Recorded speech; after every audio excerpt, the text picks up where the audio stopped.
Hi folks, this is Tejasvi back with another video. In today's episode, we'll discuss future smartphone innovations. Well, as they say, every great innovation was once a crazy idea sketched out on a notepad. Well, we have seen a lot of crazy ideas, folks.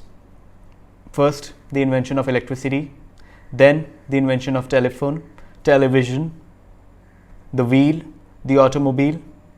Everything was deemed as a crazy idea back when it was launched.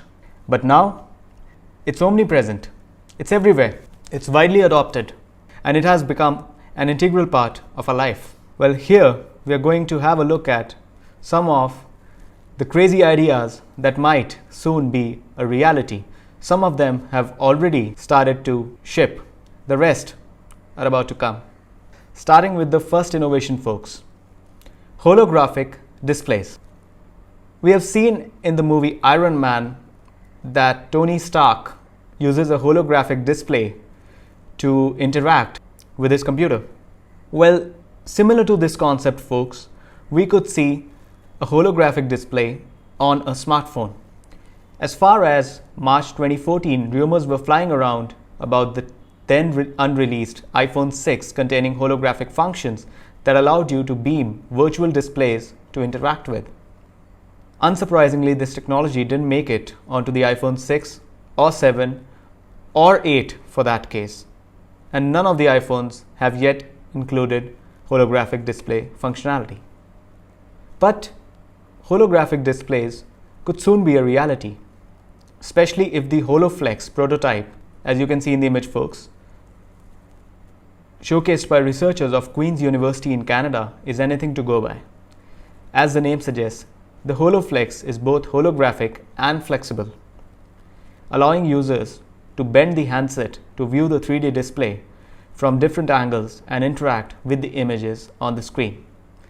Touted as world's first holographic flexible smartphone, HoloFlex is still in development and won't be available anytime soon.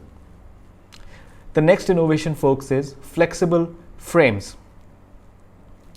For a long time now, phone companies have talked about creating a smartphone that is so robust that it can actually be folded in two by the user.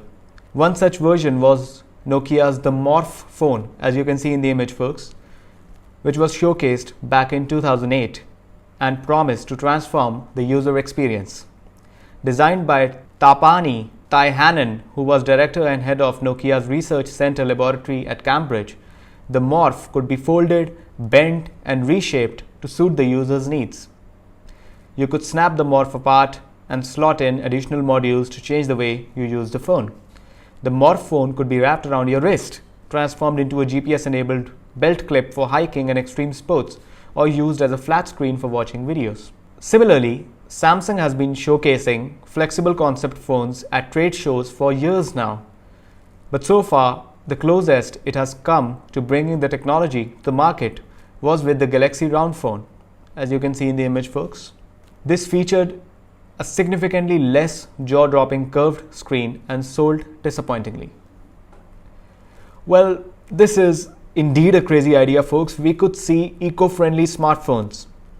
How this technology works is, well, at the Mobile World Congress trade show in 2016, Kyocera showcased a solar-powered prototype. But by their own admission, the technology won't replace the need for a wall charger anytime soon. The phone was primarily designed for owners who work outdoors as well as anyone who's likely to be away from a power source for an extended period of time, such as campers and skiers. Well, folks, we have already seen solar panels on calculators. Well, we'll have to see how companies come up with innovative ways of charging your phone, if not charging, at least maintaining your battery percentage through the use of sun rays, sunlight. Let's see what this technology brings in the future. Well, next, we could in fact see foldable phones in the future. Well, you might be wondering, we already have foldable phones, don't we? Yes, we have 3 foldable phones from Samsung, I suppose, and 1 from Huawei. But the point is that they are quite expensive and the technology is in alpha stages. Foldable phones really entered the public eye in 2019 with multiple devices like Galaxy Fold and Moto Razr 2019 launched. And they are only going to get more popular as more and more devices are released. I've heard the rumor, folks, that even Apple is working on a foldable iPhone. Let's see when that comes. Apple still has not been able to ditch the notch.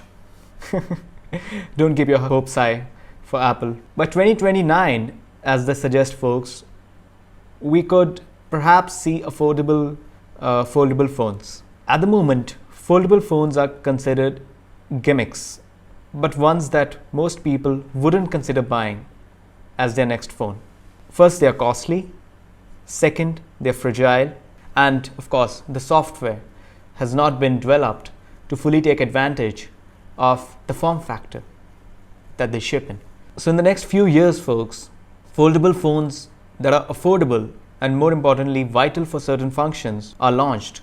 People would leap on board. 10 years is a long time, and it's highly likely that foldable phones will become affordable and useful pretty soon. But that depends on how willing people are to ditch their tried and trusted form factor of normal phones. Well, let's talk about front-facing cameras.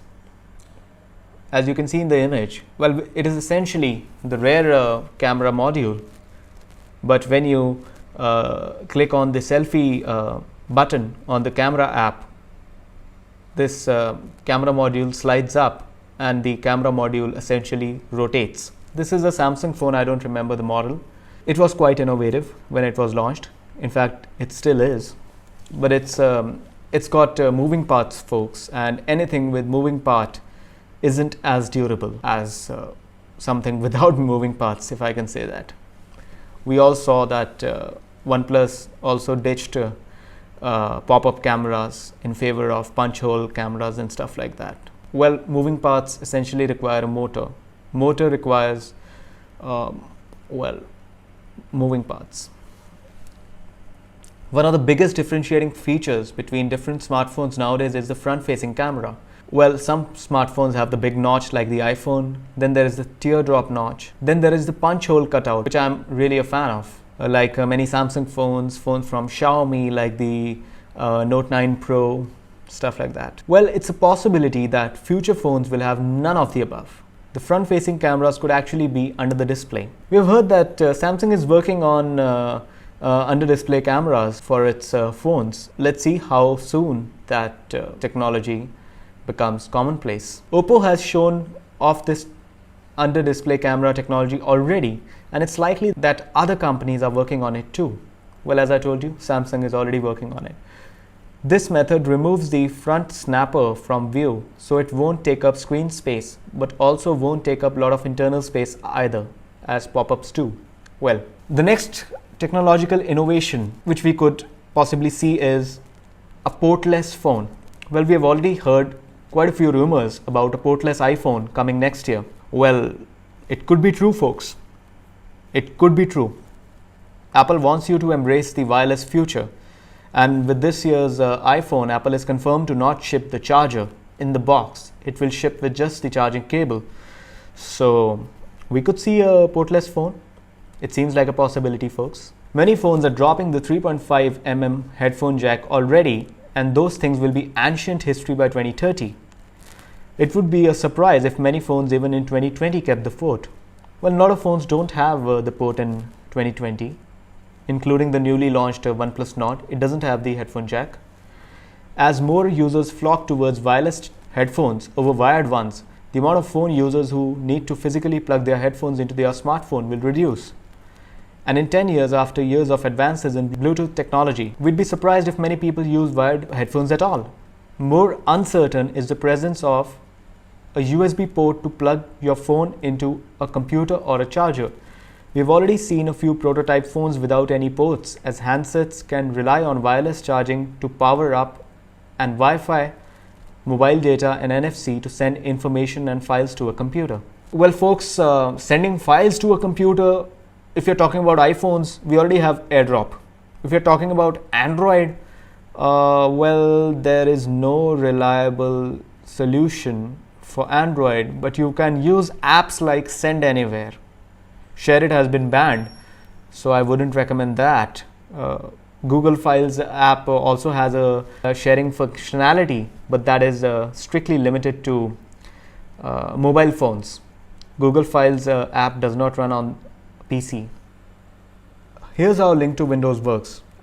According to a video by Samsung, see how this person is linking his phone to Windows. You need to download your phone app from the Windows Store. Once it is downloaded, you need to launch the app.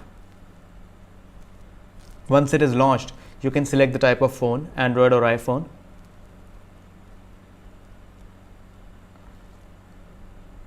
Sign in with your Microsoft account, folks. Open. Swipe down the notification panel, click Link to Windows. Turn it on.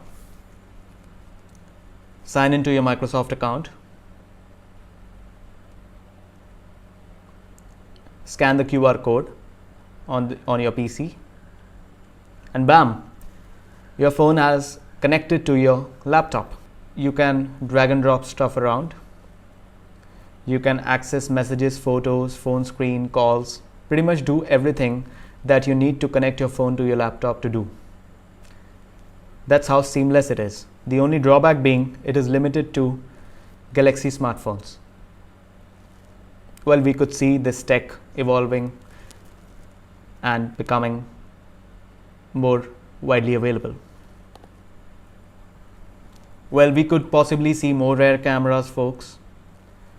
We could see 5 cameras, 6 cameras, stuff like that. Even Apple is giving 3 cameras now. And phones like the OnePlus Nord have 4 cameras. So I feel that in the future we could see more and more cameras. Well, that's it for this video, folks. If you liked what you saw, give this video a thumbs up.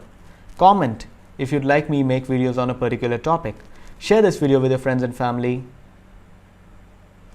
Subscribe to the channel if you haven't already. This is your host, Tejasvi Kapoor, signing off.